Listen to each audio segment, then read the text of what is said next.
Hello, dear people of Michigan, and welcome to this reflection for the feast of Saint Matthew, Apostle and Evangelist.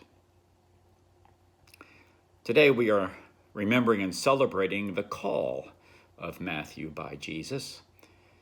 Looking at the 9th chapter of that gospel, we read, Jesus saw a man named Matthew sitting at the tax collector's booth.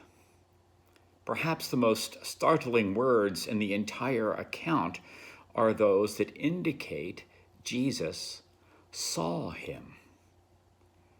Are we appropriately surprised by the unlikelihood of this call? It would have been easy for Jesus not to see Matthew. It would have been more efficient to walk on by and not bother. After all, Matthew was a tax collector, a collaborator with the Roman government, and understood it as an extortionist who was getting rich off of his own people. Furthermore, we know that tax collectors were abhorred by the most pious of Jewish groups, the Pharisees.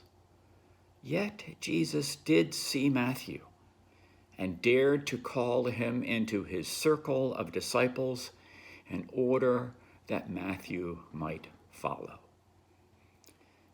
Whom do we not see?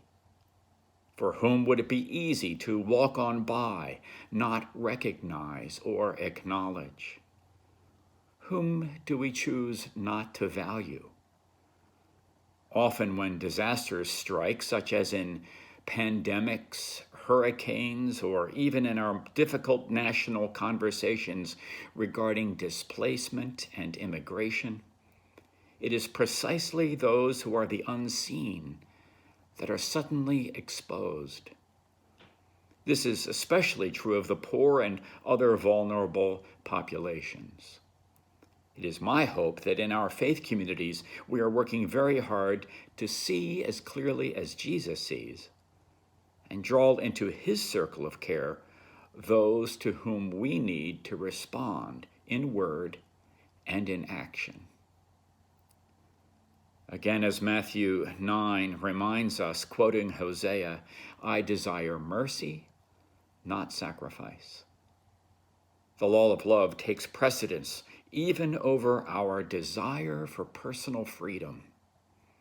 Our religious devotion and our life as a church mean little to nothing unless we are willing to love as Jesus loves, with mercy, as we respect the dignity of every human being and create a world where hope is born.